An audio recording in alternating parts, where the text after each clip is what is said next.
everybody. Thank you so much for tuning in to Bolivia Political Crossroads, episode number 25. After almost 2 months, 7 or 8 weeks, we took a break for personal reasons. Everybody's got plenty of personal reasons right now with things that are going on. Hi, Ernesto. Good to be. Hi, how are you, Paul? I'm great. I'm very happy to be doing this with you again. And very good. Yeah. So am I really. Yeah. Yeah, and I think it'll also be good. There is a therapeutic value of doing this podcast as well, for me at least. Being selfish, it's good. It's something to keep me occupied and to keep my mind off of all the horrible things I could be thinking about otherwise. So yeah, I'm very happy to be back at it. So and I'm Although happy. Politics is a very horrible thing that can happen. The political situation is very horrible, but it's a different type of horrible. Yeah, but hopefully politics can't kill you. So. Yeah, no. But not at this stage of development of the world. It used to before. Yeah. Well, today's the 18th, right? The 18th of July. It is July 18th. Yeah, July 17th, 1980 was a terrible day for Bolivian politics. I still remember it very vividly. That was the day that Garcia Mesa took power in 1980 on the 17th of July, 30 at 7:15 in the morning. 40 years. Sorry. Yeah, 40 years. 40 years ago. I think it was, let me see. Yeah, sure, 40 years ago.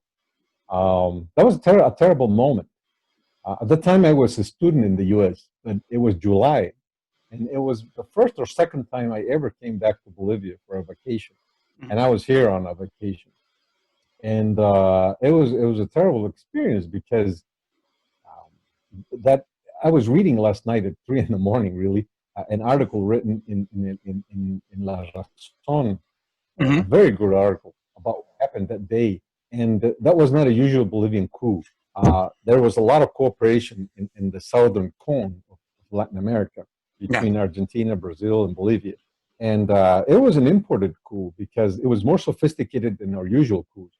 And for example, one of the most eccentric aspects of it was that they used ambulances for the coup, but it wasn't 3 ambulances. I don't know how many there were, but there were many ambulances running around La Paz, and all with their sirens going on, like if there was a big catastrophe. So people didn't know what to think about it, because when you see an ambulance, you usually think that something health-wise is happening in the city. And actually, there were people with machine guns in there, going to arrest people that were from the opposition, leftists, the communists used to say. It was a terrible day. And at that day, they killed Marcelo Quiroga Santa Cruz, who was an icon from the left.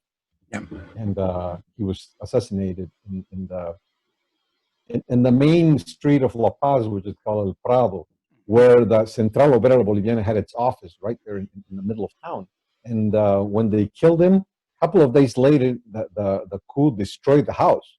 They literally took the house down into shambles because they scrambled, because symbolically they didn't want to see it there. So there was no more Central Obrera Boliviana in La Paz. And it was a terrible time. Yeah. And that was that was 40 years ago. It's not a little time, but still, historically, it's a small time. It's not that. It's not that long ago. Yeah, 40 years ago, if we were doing this, we could have been killed on the 17th of July of 1980. Yes, certainly. Yeah. It's an interesting way to think about times have changed. That's what I mean. Yeah. Times have changed. Things are better now. History moves everywhere in the world, and the hand of the U.S. was very important then.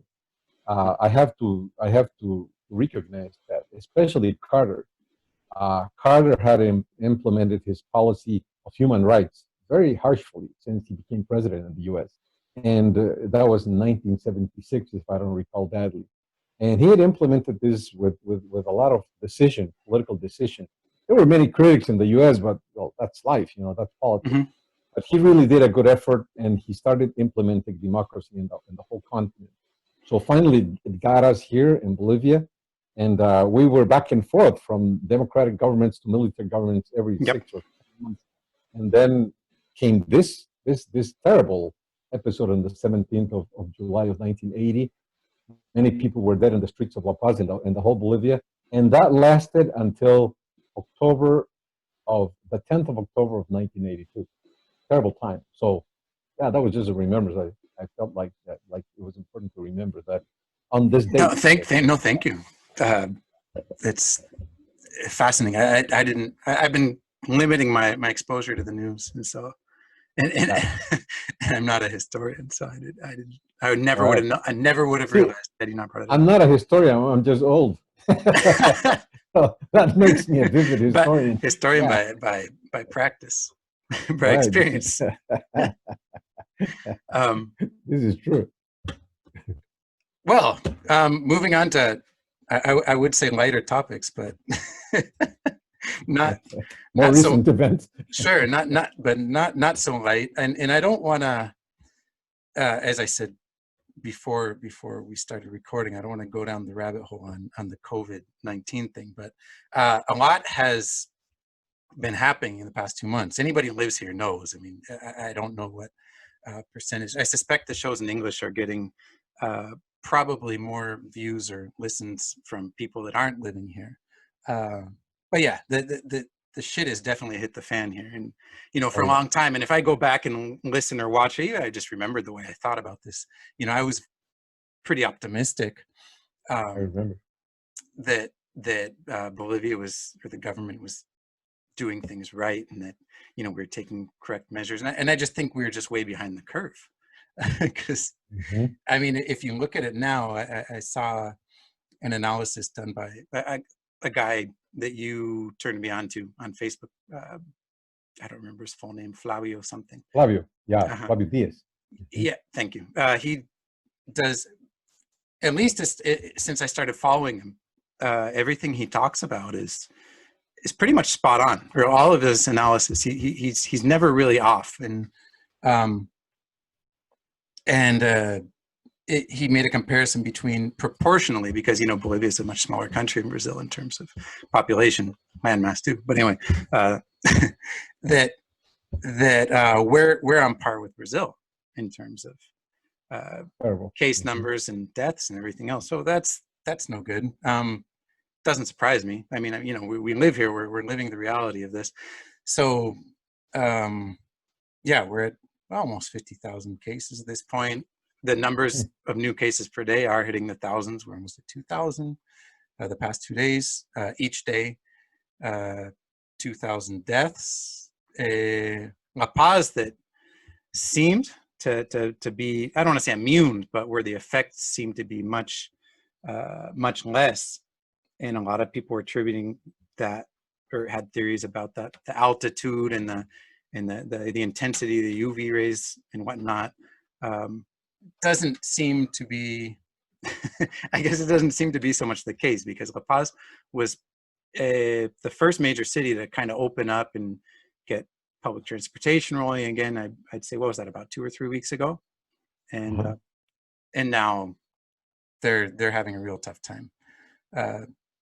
And people are scared. I've got friends in La Paz that have expressed their concerns that seems similar to what we're dealing with here in Santa Cruz. So that's unfortunate. And as you know, in the government, for those that don't know, the ministers, the president, everybody's catching this. And nobody's immune. That's for sure. So, I mean, basically, what we are seeing at this point is beyond the economic.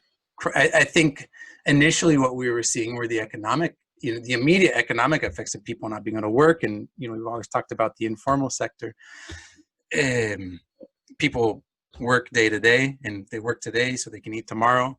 And now we're really starting to feel the effects of the collapse of the health sector, and the overflowing hospitals and clinics and all that stuff, and all those unfortunate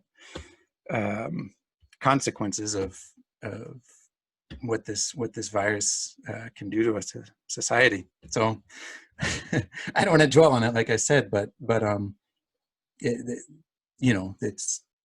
has not gone as well as I had expected it would for us, unfortunately. But anyway, I don't know what you want to add to that.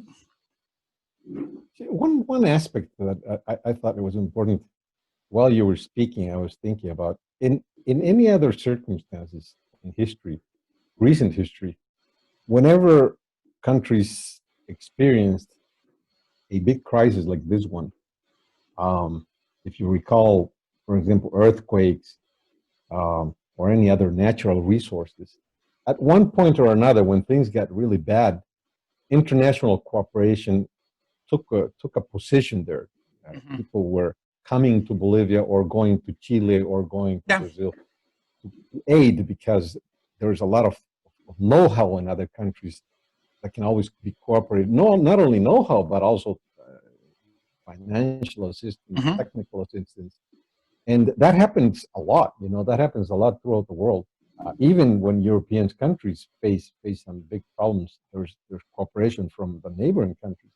But this is a special crisis that there is very little cooperation. There's just competition here. If people need, for example, respiradores, I forgot the name in English for respiradores. Ventilators, I think. Ventilators, yeah. Ventilators are not there for corporate. They are the grabs. Anybody that has the money will get the ventilators and forget about the fellows.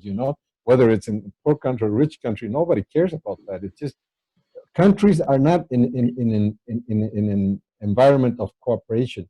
They are under in an environment of competition, and that really, it takes a lot of energy out of the world, because the world is not complementing itself; it's competing. We don't want foreigners to come to Bolivia, and nobody wants foreigners to get into Brazil, because they know the foreigners are not welcome, because they can always bring the COVID there. Yeah, so, I think that's in itself, that's a strange phenomenon, because yeah, that's why I brought it up. I mean, regarding the borders, closing the borders, at least at this point, I made a comment about that a few weeks ago on Facebook, when the government started talking about starting up again commercial flights between the U.S. and Bolivia, I think it was, and only allowing Bolivian nationals or residents on those flights, which is right.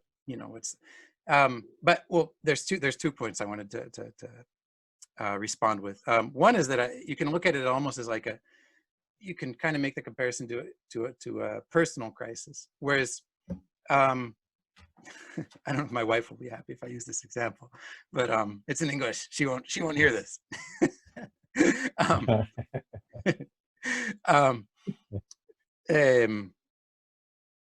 Sorry. That everybody. Okay. The example I want to make here, in making a comparison to what you're talking about, is that my wife, within her family, with her brothers and sisters and her mom, is kind of the one who puts order in and is always looking to solve problems when they arise within the family. And everybody kind of turns to her, right? And right, that's terrible. And situation, but she looks for it. Yeah, I mean, know people like that. But that's a common thing, I think, in many families. There's that person, right? That assumes that role.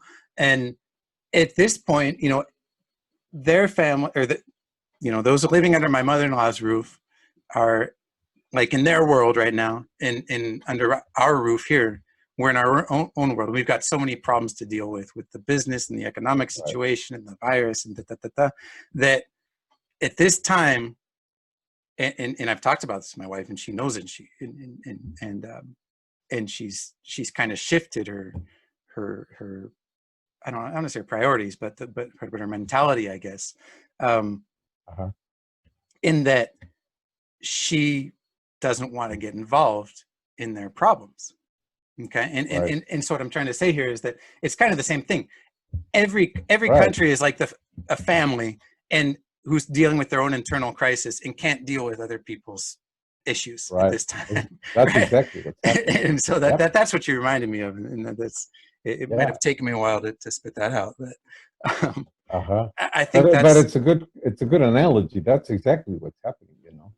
How can and they aid you if they have a big problem? yeah, and that's what's Possible. it's it's too bad, but that's the reality right now. Um, Yep. not to say that there aren't, you know, I saw an article in El Deber last night that Hmm. the canciller, I guess you call it, the Minister of Foreign Relations, was Uh-huh. saying that the vaccine that's being developed in Oxford, in Oh England, right? yeah. Yeah. That Uh-huh. Bolivia is at the top of the list to receive it when it starts being mass produced and distributed, assuming that all things go well with the testing they're doing. And it looks promising, so that's good. So I mean, but again, that's, you know, that's, so it's not 100% like that, you know, at least that. And of course, there's probably economic interest. The vaccine's not free. Although I think, no, now that I think about it, I think it did say something about the vaccine being uh, distributed in Bolivia for free or at an extremely low cost. So, um, Right. so I guess there is some solidarity there, and that's good. You have to look at the positives as well. A positive side. Yeah. Yeah. This is true. What is This is strange to me, and I want to go back to it real quickly, is the issue of closing borders and not letting in. Bolivia is so, the infection rate is so high right now, and I mean, it's out of control. It is. That's just the way totally. it is. Absolutely. Uh-huh. You know, if you're going to allow commercial flights, what's the difference between letting in a Bolivian citizen or resident or permanent resident and somebody from another country if you're demanding them get tested anyway before they get on the airplane? I just don't understand that. I don't understand the logic or the reasoning, and you're certainly not doing the airlines any favors by limiting their capacity to accept potential customers. You know, I just don't get that. And if somebody slips through, then what difference does it make if they're Bolivian or not? But anyway, I don't know. There's a lot of things that don't make sense right now. Oh yeah, this is true.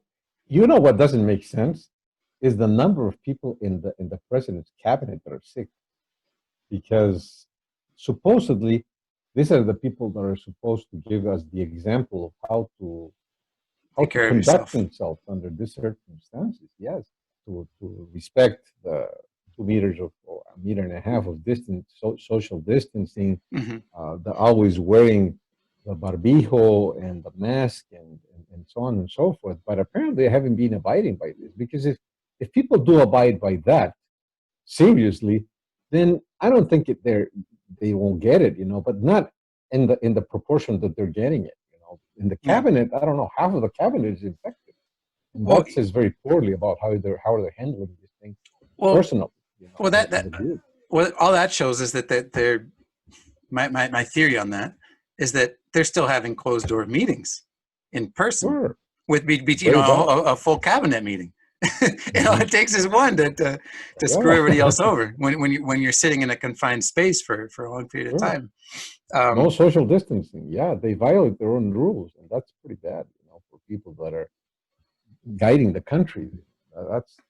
That's not the way to show how to do things, you know, and they're the ones who have to show to do things. yeah, Terrible. And then that was a second comment I had about this whole thing, is the government has to show us with the example, not just setting the rules, but setting the rules and they doing it, them working with the rules, you know, according to those rules, and they're not doing that. So, terrible. yeah. Yeah. Okay. Always say Well, now we know now we definitely know that those magic anti-COVID necklaces don't work. that. For anybody who's wondering, um, President Agnes had been seen when she'd make any public appearance or anytime she was photographed or filmed wearing this necklace with this thing dangling on it that supposedly repels the virus. I don't know if you saw that or not, but I did read about it. Yeah, I did read about it. And apparently that was I'm not linked. laughing that she got it. I'm laughing just at how ludicrous it is that that somebody, the highest authority in the country, would do that. yeah. I understand that. On the other hand, I don't know if it's related, but this German guy that is the creator or one of the main exponents of the dioxide. The dioxide de chloro, chlorine dioxide. Chloro, yeah. I don't know what it's called in English. He mentioned that a thing that she puts in the necklace is a sign that he took this this dioxide the sodium. Yeah. You think she took it? I don't know. Well, that's what he said. The German guy said that if she's wearing that is because she took it. That's exactly what he said. But she never said yes or no. But, okay. For him, that was his interpretation of her wearing this. And apparently she wore one of those, and also Minister Murillo. But so far one of them is out of the game. Yeah. Well, yeah. And they don't want to have the elections. Yeah, no, they don't. What shall we do? Because we're in a very difficult situation now, right? Thanks for bringing that up. Because since the last time we talked, or since the last time we did the podcast, sorry, I don't think that had been defined yet. Okay. For those that don't know, we're supposed to have elections on September 6th. That's the date, and that kind of lines up with many projections of when we're going to be at the crest of this, or at the peak of the COVID wave. So obviously that's a concern. Your position, I know, is that elections sooner than later. Mine as well. I'm kind of rethinking it because the absenteeism is going to be huge if they keep that up, and that's not. I don't think that's good. My suspicions are that the absenteeism will heavily favor the MAS. So depending on your political leanings, you can say that's good or bad for potential results. But the way things are looking right now, but that's not to say people aren't going out. I've had to go out in these past few days, and there's people all over the place. All over the place. Yes. It's crazy. Not where you. That's not to say things are normal. If you're on the streets, the traffic's extremely heavy. I don't know where they're all going and what they're doing, because I've been out downtown in Santa Cruz, and one day it took me 30 minutes to get from the plaza, from the middle of town, out to the first ring, to the Plaza del Estudiante, which is maybe 7 or 8 blocks, Right. and which is what it used to be like, just before noon, before all this happened. Well, I mean, I don't know where everybody's going, because I went into the mall, Las Brisas, to use the cash machine there, and the mall was basically empty. All the stores were open. But I mean, the only people walking through there were either employees of the stores or people that were coming or going from the bank, I suspect. And there was a supermarket in there. But I mean, my point being, there's all these people out in the streets. But if all the formal businesses are open or opening and empty, then where are they going? I don't know. I mean, some people go to the markets, but I don't know how to make sense of that. So, but yeah, people are definitely out and about, and frankly, in my own personal psyche, I feel very uncomfortable and scared. It's just crazy. Especially because we're not going to know the result of this policy until 10 days later, right? Mm-hmm. Because you don't know the results of the contagion until 10 days after what he have seen. Yeah. So the data is delayed 10 days or something like that. Mm-hmm. The number of people infected today that released today is not the number of people infected today. Those are the guys that were infected 10 days ago. Yeah, and you have to take into account at this point. I don't like to dwell on numbers or even look at them at this point, but like I said, 2,000 new cases a day for the past 2 days, and I don't know how they're you have to consider a couple of things. Those tests, I believe, are based on the swab tests, the PCR, I think is there, and those cost almost 1,000 bolivianos per test. How many and people do that? The vast majority of people are not no matter how sick they think they are, they ain't getting it done. Right.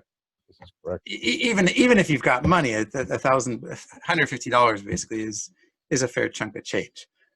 Sure. So just, yeah, I've kind of figured that those numbers, you have to multiply them by 4 or 5 or whatever to get any grasps on the actual reality of where this is headed.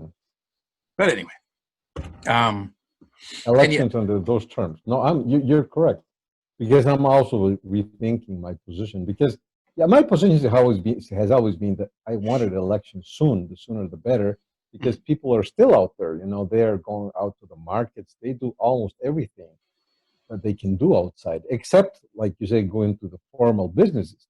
But the formal businesses are not the majority of the businesses here in Bolivia and in Santa Cruz.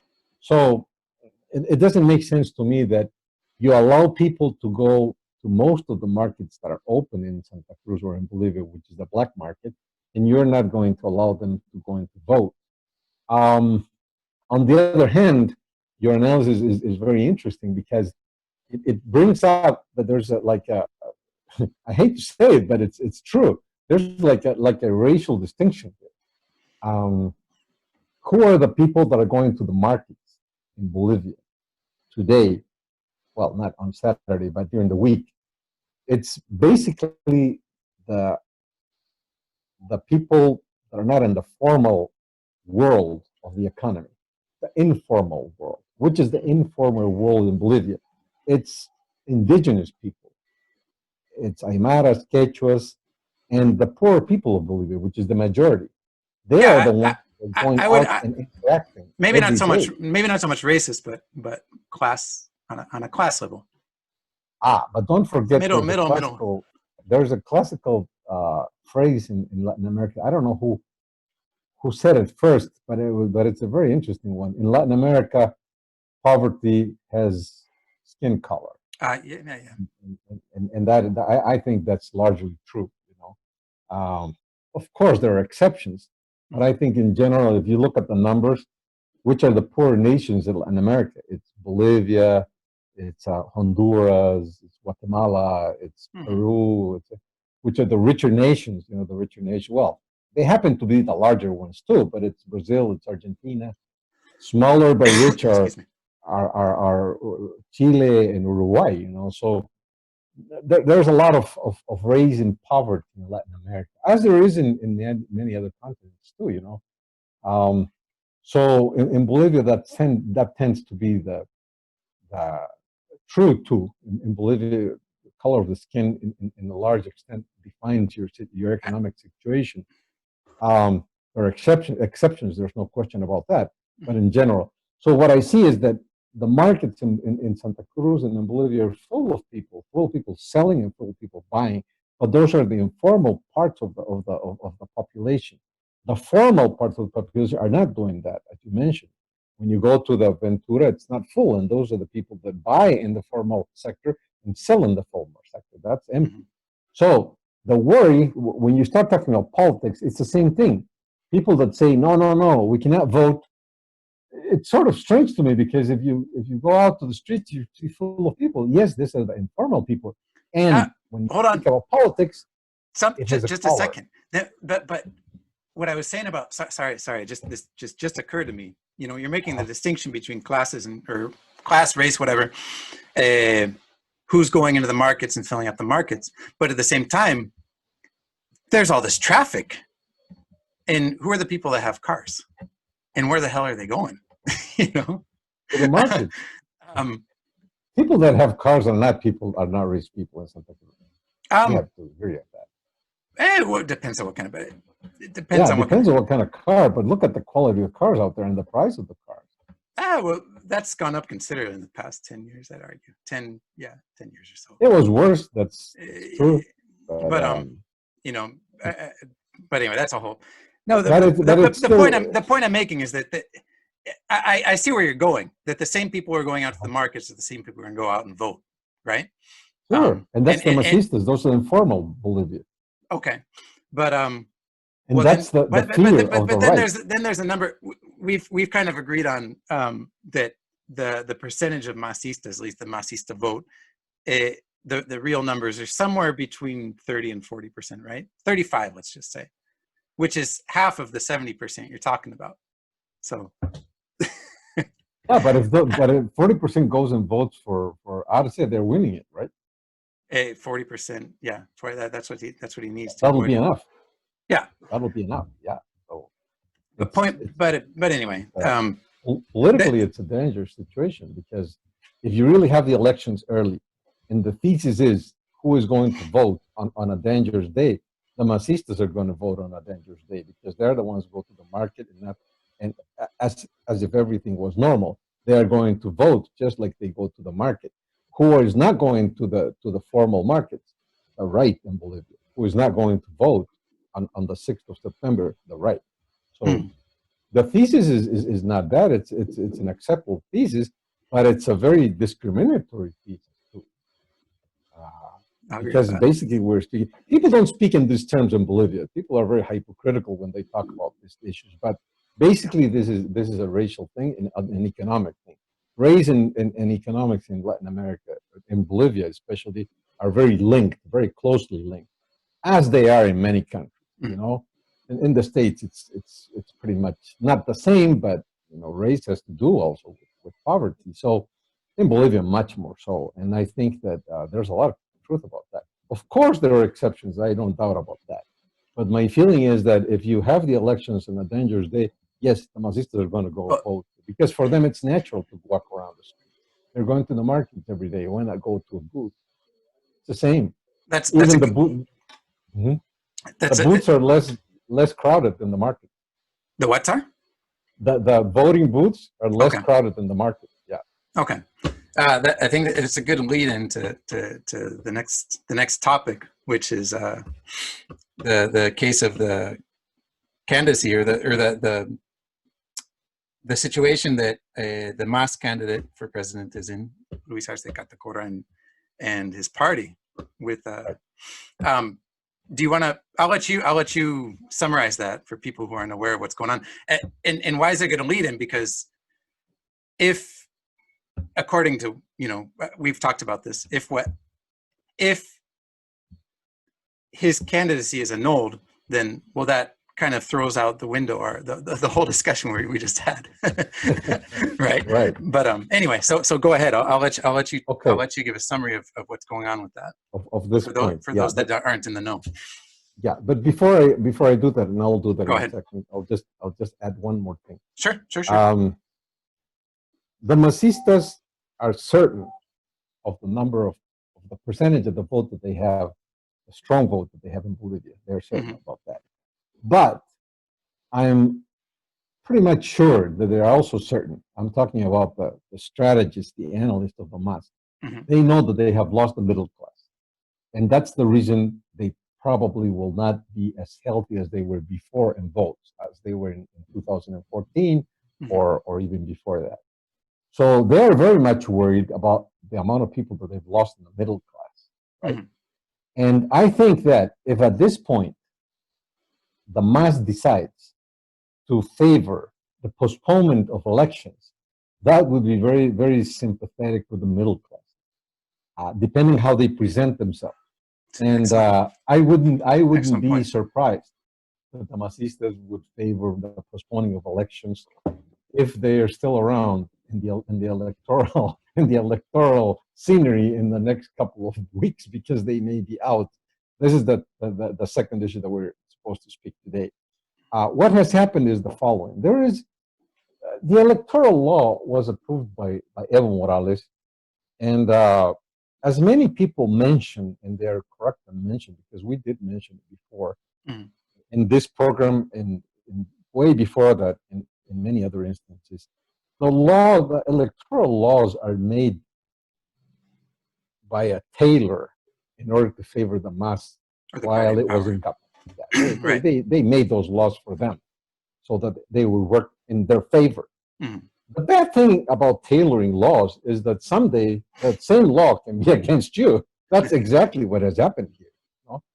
There's a law within the electoral law in Bolivia. There's an article there, that's Article 136, that says that the articles before 136 regulate the polling system in Bolivia, which I have also my qualms about that, because I don't think it has to be regulated like they regulate it in Bolivia, like the mass regulated it. You know, I'm pretty much on the free exchange of ideas, and I trust human beings, whether they went to Harvard or they didn't go to school. Human beings tend to have intelligence, no matter the amount of education they have. They're intelligent people, and they know when you lie. You know, so if you start bringing very bad polls, people tend to know, because they're also journalists and analysts that can depict which are the good polls and the bad polls. Well, that's my position. I think that in the end, people would be following 2 or 3 polls in any country. You know, Gallup polls are I don't know if they're guaranteed, but they're one of the best polls in the world. So if it's a Gallup poll, people will more or less accept them as well done. But if some other poll that nobody knows the name of the enterprise, what comes out and says, you know, hey, this is the result, people will automatically say that's not reliable. I'm not a reliable source. That's my position. That's a personal position. That's why I don't like a chapter about how they rule the polls in Bolivia. But the fact is that they have ruled the mass, and the way they rule it is as follows. They say, you know, during the campaign, no polling is allowed except the polling that is being um, controlled, but not controlled really. That is being supervised by the Electoral authority. electoral tribunal. Yeah. Right. What does supervision mean? And it's reasonable. You know, supervision means that at a certain date, they say you have to bring your papers, and you have to show us that you're the kind of enterprise that you have to do the polling. And they want to see there if that enterprise or that the company has an experience. For example, you know, if you come out with a company that has 10 days of life, they'll say, hey, forget it. You know, you have no experience in polling. So you should take a company that has a couple of years of experience, and that you have done a lot of polling in the commercial sector or in the political sector. That's a record of the company. And then you have to show other technical aspects. You know, how do you propose you're going to do all this polling? You have to show that you're going to make it nationally, that you're going to bring numbers from different echelons of society, classes of society, that you're going to reach the smaller rural populations in Bolivia. You have to show that you can do that. You know, if you show all that stuff, then they'll say approved. You know, your company can do this poll. And when you do the polling and you actually have the results, you submit these results to the tribunal, and the tribunal reviews the results. More than the results, what they review supposedly is the mechanism, is the method. If you have abided by the method, yeah. So they look and say, oh, really? Yeah, this guy has done a good job. You know, he has gotten all this. His universe of the poll is pretty good, and will approve it. So they approve that, and then it's released. And to tell you the truth, that has worked fine, because it's a quick process. It's not like you submit the numbers and they come out after 2 weeks. That's not true. They usually are very quick about that. You submit numbers and it comes out the next day or 2 days after that. That's it. You know, it has worked fine. I still don't like it, but that's how it has been working. But there's an article at the end of that chapter about polls that says that only those enterprises that have been approved by the electoral law or the tribunal of elections can do this polling. Nobody else under the world can do the polling in Bolivia. Those 10 or 12 or 15 enterprises that are allowed. Well, hold on. But sorry to cut you off. My understanding, they can do the polling, but it's they can't make the results public or diffuse them or make them known. They cannot make the results public until the electoral tribunal approves the method. I mean, but I mean, they can do polls or surveys internally for their own, let's say, for their own use, but they're prohibited from from making known the results outside their, or No. is that incorrect? No, that's incorrect because these are private enterprises. They're not political parties. These are polling enterprises that have their own financing to do this. And usually, how it works in Bolivia is that somebody's paying those enterprises, and it's usually the newspapers or the television canales that pay for this, and then that's how the thing works. But the political parties cannot do polling. They cannot do polling and have them released to the public. That's prohibited. But that's what I'm saying. I mean, but a political party, in this case the MAS, can do a poll or hire a company to do a poll, but they aren't allowed to publicly release the information. Exactly. Right? But they're allowed to do it. Oh yeah. For their own. They're allowed to do it for their own consumption in order to have the strategy. Yeah, exactly. Yeah. Done, yes. But it's prohibited for them, and that's good. The point you make is good because that's what Article 136 says. It says political parties can have their own polling, but of course they cannot release them. If they release the polling, then the sanction is we as the tribunal is going to cancel the legal personality of the political party. That means the party doesn't exist any longer. Yeah. I had never read that article until it happened, because this happened, I think, in 2015 in the election in Beni, when some guy came out with the polls of his party and started showing the polls there, and this is exactly what happened. They took away the personal. The party was erased. They voided the party. Yeah.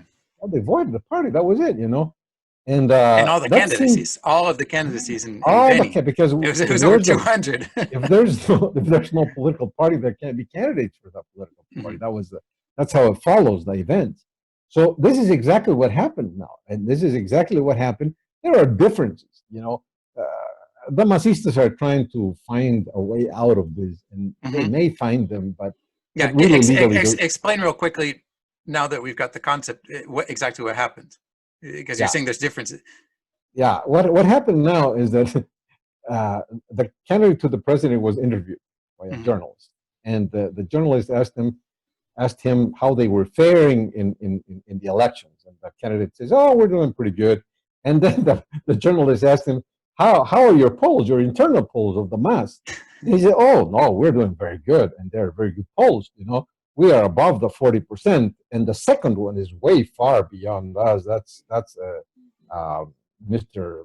Mesa is farther apart, much more than 10 points, and the third one in the poll is Áñez, which is even farther than Mesa. So definitely, if the elections were today, we would win not only the election, but there would be no second round, and I would be president of Bolivia." That was it, So the Masistas now are trying to explain that he never showed results on TV, but that's not the nature of the prohibition. The nature of the legal prohibition is that you, as a politician, are not liable to manipulate people with the result of the poll. And you don't need to show the results and say, "Hey, the results in Santa Cruz are going to be such and such." No, all you need to say is that in my poll, which is a very good poll, I am winning the election by more than 40%. I'll be the president of Bolivia. There's not going to be a second round. So he did exactly what the prohibition intends to curtail, which is do not manipulate people. And he used those polls in order to manipulate people. So he is definitely committed what is prohibited by the law. And my understanding too is that the journalist that interviewed him, Enrique Salazar, or at least that the production team during the program showed the results of those polls. I didn't watch it. Maybe you did. In which case, I didn't watch it. I listened last night to the interview because I was interviewed by a radio station here, and they they played what happened during those minutes. And but basically, it's what I related. There were nothing was showed, but it was spoken. Okay. But it was very clearly spoken, because the journalist told him, "What are the results of your polls, your internal polls of the MAS?" And the answer was, "My polls are this." So the manipulation was And there. he cited actual numbers, right? The percentages. He cited actual okay, well numbers. then he's Yeah, kidding. yeah. Yeah, Yeah. He was manipulating people. Yeah, that's exactly what he did. Because it would have been more comfortable. He could have done the same thing, almost the same thing, if he would have cited other polls. Because it is true, other polls don't give him 40%, but other polls give him a good lead, above Mesa. And I think that's sufficient if you want to say something that is going to favor your candidate. If you're the candidate of Hamas, that was enough. But he wasn't happy with that. He just wanted a poll that would give him the victory in the first round, and that was the only poll that says that is his poll. A reminder to everybody that in Bolivia, the electoral laws state that if a candidate gets at least 40% of the vote, how's this go? 40% of the vote, and at least at least a 10% lead over the second place candidate, then there's no need for a second round or a runoff. That he wins outright. And so that's what Arce Catacora was saying. Can we get in trouble for this? We're just saying what he said. that he had both those requirements to avoid a runoff, right? According to his polls, which is the only survey, at least that I've heard of at this point, that fulfills those two requirements. Exactly. That's what makes it worse, because that's the only poll that shows that. And that's the manipulation there. That he's doing exactly the reason why the prohibition is there. He did exactly that. So now the big problem is for the electoral court and for Mr. Salvador Romero, who's going to save the savior, because his name is Savior Romero, right? So Salvador is in big trouble, because if he applies the law as he should, then there should be no mas in a couple of days. No mas. No mas, right? Yeah, that's terrible for the whole democratic process. That's what people write. When I wrote that on Facebook, people started answering that. They're big philosophers about politics. They say, this is going to be terrible because there's no mas, and that's no democracy if the mas is not in the middle of this whole election. Then what are the elections for? Blah blah blah blah. Well, that's probably true in a great extent, but the law doesn't take that into account. The law is very cold. It says that if you do this, the answer is this. And it's already been applied. There's jurisprudence from 2015. It has been applied. It seems very cut and dry. It is very cut and dry. They have applied it cut and dry. The Masistas wrote the law cut and dry, and they applied the law cut and dry. So now the only thing that is left to do for the tribunal is to apply it cut and dry. But let's see if they do it. I'm in doubt that they will do it, because they'll be scared to do that.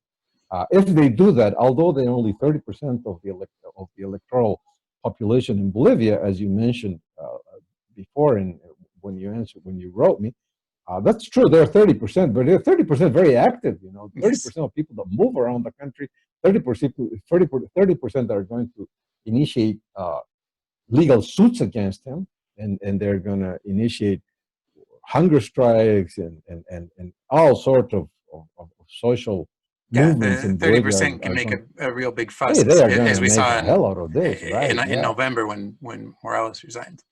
Yeah, so it's going to be hard for him to just be so cut and dry. It's not the same situation. It's the same legal situation. It's not the same political situation. The mas is too important to erase him from the map. In El Beni, this party was important, but it's Beni. It wasn't on a national level. Yeah, Beni is so small, even within Bolivia, but it doesn't really a big conflict in the political system of Bolivia. It brought a big problem in the political system of Beni, but that doesn't have an expanding effect in the whole of Bolivia. So it didn't, But now this can be dramatic in political terms. So Salvador Romero is in a big problem now. If he doesn't do anything, and he abides by the political considerations in the legal meanderings that the Masistas are going to say, and he's going to say, "Oh, that's true. He didn't show the graphs, and he didn't show all these technicalities, and so therefore, this is not what the law says that you have to do in order to be sanctioned," and he's going to end up like that. But that will diminish a lot, I think, his credibility, because people are expecting for the law to be applied like it is written. 70%, as you say, are going to be expecting that he abides by the law. And if he doesn't, that's going to be very bad for the tribunal. They're going to lose a lot of credibility, more than it has lost, because people at this point, as you know, and as most Bolivians know, is that the tribunal has lost credibility because they do not act as a one of the four powers of the system. You know, they are dependent on what the Asamblea Legislativa says or thinks. Mm-hmm. And really, Salvador Romero has all the legal reasons to act by himself. I'm trying to figure out why he's taking so much criticism lately. I saw that the people that were responding to what you posted last night about this whole situation, or yesterday morning, I think, that know that he, you know, he's a lackey to the MAS or to the Asamblea, and what I don't understand there is that and I think they're basing that on the fact that they approved, or that they're abiding by the September 6th election date, which, if I'm not mistaken, was approved or enacted by the legislature, right?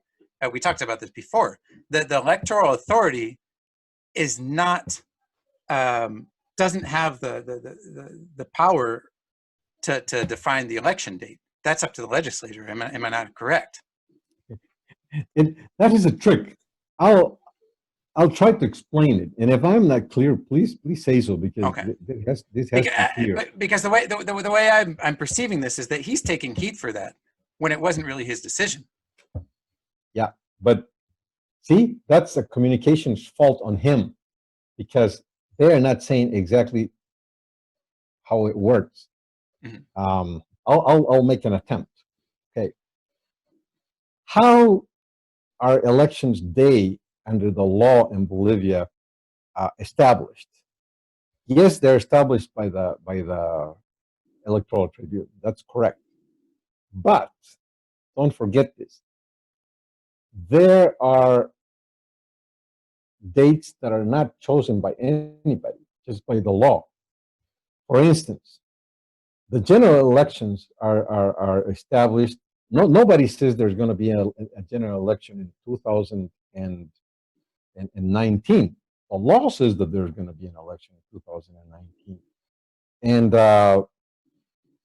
since the custom has been that those elections are at the end of the year, because the change of government takes place in January, yeah. Then when you say there's going to be a general election in 2019, please have the Electoral Tribunal give us the electoral calendar.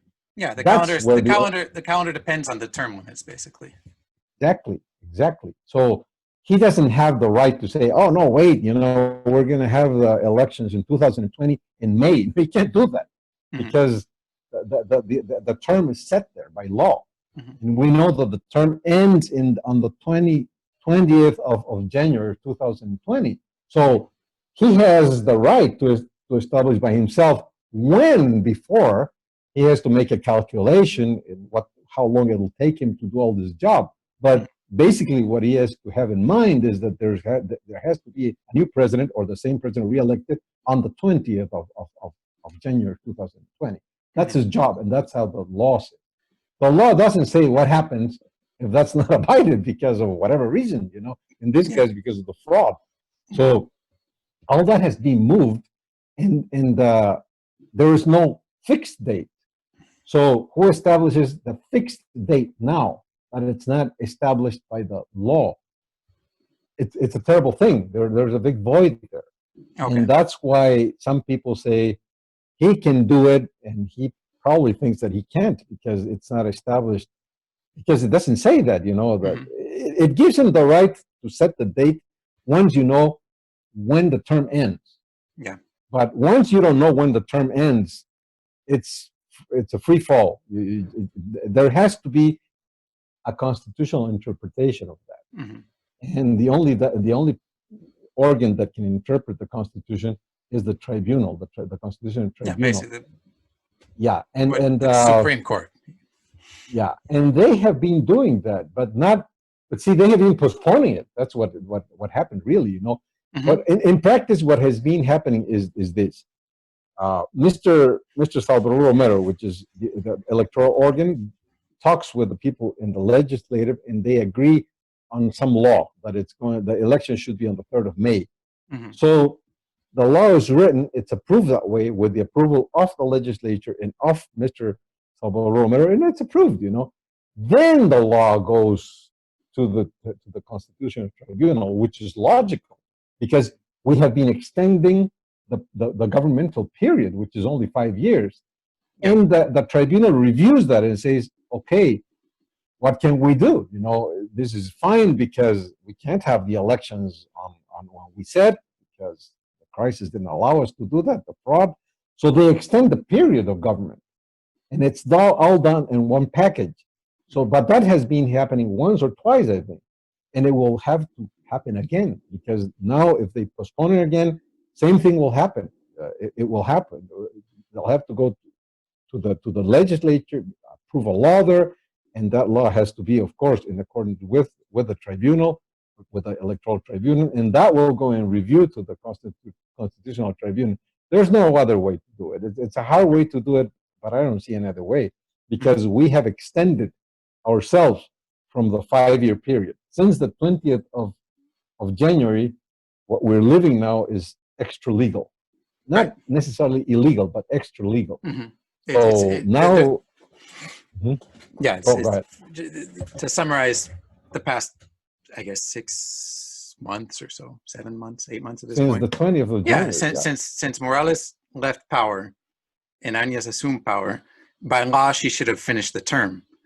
But there was no way to hold fair, and there was no way to hold any type of organized elections in that time frame. So that's when this whole ball got rolling and kind of, I don't want to say improvising. I mean, no doubt there was a lot of analysis being done and critical thinking to figure out the best way to do this. But yeah, and then COVID came. Yeah, so that got thrown into the mix. So I think initially it was set for, with the initial date was because they had to be within 120 days or something. Yeah, exactly. That was May, I think, May the 3rd. It was set for May the 3rd, and then COVID, and then it got pushed to. When COVID got into this, it's non-ending, you know. Yeah, and that so when it's the big question is, what do we do with COVID and the elections? Because one of the references now that they're using, and that's not a bad reference, is the Dominican Republic. You know, some guys were there, from Bolivian guys were there. I think that there were some politicians there, and they said, you know, listen, 45% of the people showed up to vote, when the average in the Dominican Republic in past elections had been 70%. And I haven't really been reading about the Dominican Republic, but I hear that that's a big deficiency of the new government, because it doesn't have the legal. Well, it has the legality, but it doesn't have the legitimacy. You know? Yeah, and that's always worrisome for a government. You know, you're in very terrible land if you don't have the legitimacy of the people. And the Dominican Republic has cleared things up a little bit, because I think it's rational to think what you said. You know, people are not going to show up. The phenomena probably in the Dominican Republic is not the same as in Bolivia. But in Bolivia, my feeling is that the middle upper class are not going to show up, and the lower classes in the Masistas are going to show up, and the victory could be a Masista. If that's the phenomenon, then Masistas are going to win, and they could win by 40%. But my feeling is also that, and I have heard, the reason I say it is because I've heard from some people from the Mas, you know, that they're very worried because they lost the middle class in Bolivia. And they remain with their hard vote, which is the indigenous vote. But they have lost the middle class, and they're worried about that. And I think my feeling is that if they want to regain the middle class, it'll be a good thing to say, hey, you know, listen, we are worried about this too. People are dying. And no, we don't want to win an election. And in these terms, we also agreed to postpone the election until no Bolivian dies because of elections. And I think that would be a good move. If you accompany that move with a good political campaign, I think that they can probably gain some. I don't know if you regain all the middle class, but I think it'll show them a little bit more human. What they're doing now is just terrible, because they say, you want us to go vote, and we are going to vote because we are indigenous people and we believe in the mass and blah blah blah. And yes, it's a very racial vote, and they're going to do it, and they can probably win that way too, as I said. But I don't think they have resolved the issue. I think they're discussing the issue. Yeah. But from the people that I've heard, they're worried about the middle class. And I think that's pretty reasonable, because you cannot be governing Bolivia without some sort of a middle class, Even Evo Morales did it, he gave a lot of political territory to the middle classes and to the ruling class in Santa Cruz in order to become a president that was governing for Bolivians, Mm-hmm. We all know that, people, the big and corporate guys in Santa Cruz became very close friends to Evo Morales. Evo Morales could not have governed 14 years without Santa Cruz and its main business leaders, and it was done that way. So, yes, the mass is worried correctly, I think. Or those people in the mass that are worried about losing the middle class are correct. And I think that this could be an opportunity for them to show to the middle classes that they're empathizing with them. So we've got, so that's an interesting point, and I guess in 2 months' time, 2 months is not a long time. Less than 2 months at this point. We've got three major things hanging over our head, over all of our heads, politically, because, like it or not, the COVID crisis is entangled with the political landscape, unquestionably. You've got the situation with whether or not Arce Catacora's candidacy will be annulled or not, and the September 6th date, whether it's going to be postponed again or not, and so it's just more I guess uncertainty is the norm these days. It's I've said it before, and I'll say I can't tell you what's going to happen 3 weeks or a month from now, and much less 2 months from now at this point, especially taking into account these factors in the case. My personal opinion about the Mas candidacy and him having broken the rules, and when you say it's cut and dry, I don't know. I guess you as a lawyer, I think you agree, is that if you look at it in a purely legal aspect or light, he should face the consequences legally and have his candidacy annulled and the party as well. Would that create a bunch of problems in terms of protests and whatnot? And would Salvador Romero have to fear for his life? Unfortunately, probably yes, and for his family. But the other side of that is that, he's definitely between a rock and a hard place, and I feel for the guy, and I think the criticisms he faces are extremely unfair, and I don't think anybody else could do it any better than he's been doing it. That being said, my personal opinion is that the law is the law, whether it's a Masista law or not. It needs to be followed until through due process it can be changed or modified. But I guess easier said than done, right? My feeling is that this is going. Let's see if I have a good feeling. My feeling is that there has already been a legal suit initiated by Camacho. So I heard it was Camacho and Juntos together, or Creemos in the two. I don't know if that's. But go ahead. I don't know, but Camacho has done, and that has to be reviewed by the tribunal. There's no question about that. He can't evade it. Yeah, he has to rule about this issue. There's one thing that a lawyer can always do when he sees something like this. In my legal feeling is that this article 136 violates a main right, a fundamental right, a human right, which is your participation in an election. That's a legal right. That's a human right. Participating in the constitution of a government is a legal right. Is a human right of all people. And if they erase you from the map, they're taking away that human right. And you can always have a recourse, which is a constitutional recourse against the law. As Evo Morales has let us know. to Sure, run for can president. do that. But he's the author of that law, which would that would be the strange, the really ridiculous thing. He wrote that law, but I tend to think that that's going to happen because that article is unconstitutional. I don't know why they haven't done it 5 years ago in Albania, because that law is definitely unconstitutional. It's hindering your participation in the political in a very important human right. Well, and I'm in agreement that you can sanction that because it's a sanctionable act, but not erase you from the election.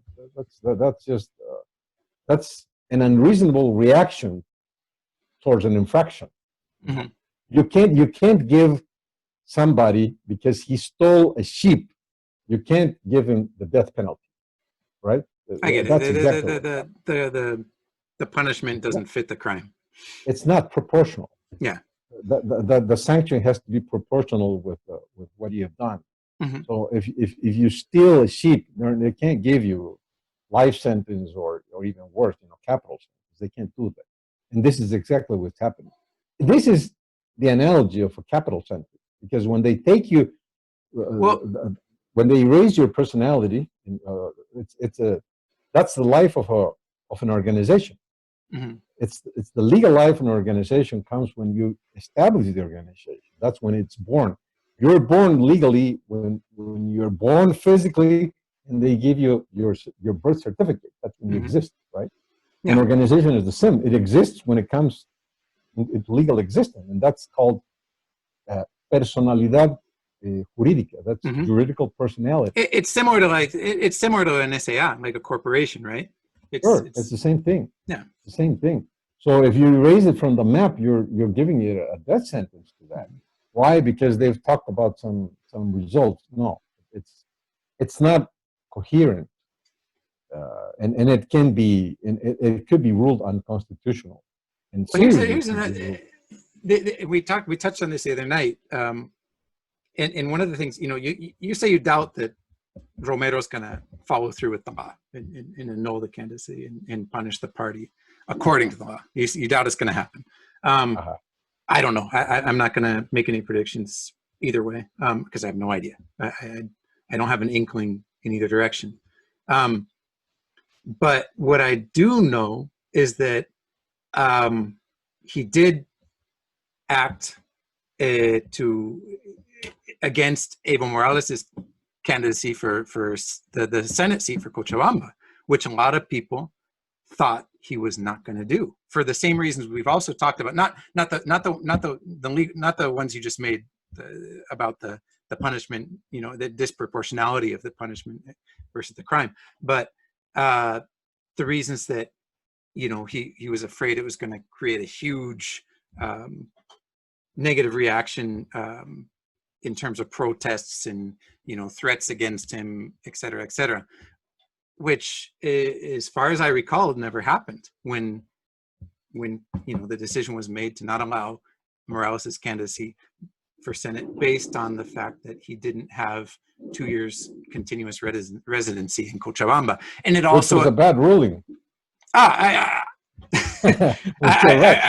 remember your position, but it also, it wasn't just against the MAS, because there were other candidates, right. Mario Cosillo and I don't remember who else, who were not Masistas, that were also affected negatively by this and weren't able to run. So anyway, and I remember the argument was that based on what do you call it, residencia itinerante, right, where you you Right. can reside in two places at once because of And work. there's international jurisprudence with that. Mm-hmm. In Europe, especially. And who was we talked about this one with the lady in the Mas Delgado? Was that who it was? Oh yeah, Delgado, exactly. Yes. And where if they'd looked at that in the international ruling in her favor, Right. then they shouldn't have ruled against Morales and Cosillo and everybody else. But they did, but he did it even so because he played politically there, not juridically. He played politically, as you mentioned, because 70% of the Bolivians were applauding that. So he did that, and he got the applause of 70% of the people. But now let's see if he does the same thing. That's a big question. Let's see, because Morales is certainly a much more important figure. What's the word I'm looking for? He's more iconic. He's the Morales is the Mas. Whereas Arce Catacora he's only running because Evo can't, right? Right. He's a fill-in. He's a fill-in, and I'd be kind of surprised. Of course, it's not just Arce Catacora; it's the whole party. So I get it. There's larger repercussions, certainly. But anyway, geez, it'll be interesting. It's going to be interesting. Maybe we'll know by next week. I don't know. I don't know how long it's going to take. But I guess we'll have to sit on it for now and see what happens. This is going to be the news for the next couple of weeks. I'm sure of that, because it's not going to be resolved easily. It's a hard bone. It's a hard issue. Although going back to Morales I believe he also appealed, and I don't know whatever happened with that. He did appeal. I was going to mention that. I don't know what happened to that appeal, but he did appeal that.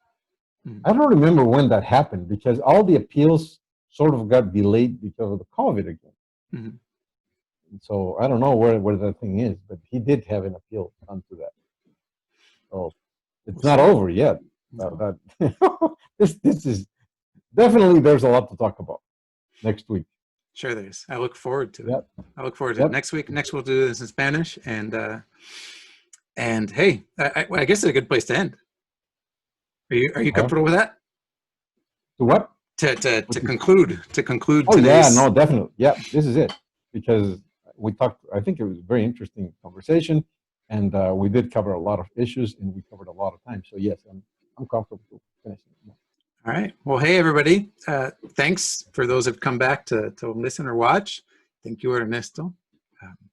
Everybody, take care. Enjoy your weekend indoors. Thank you, Paul. It has been great. It's always great talking to you, and these are very important issues that we covered today. And yes, we have to be very careful. I'm hiding here, as you know. So keep it up. Keep it up. Be patient. And waiting for the vaccine to come out. Let's hope Oxford. We'll get there. We'll get there. The game. Yep. All right, everybody. Have a great weekend. Take it easy. Bye-bye. Bye-bye.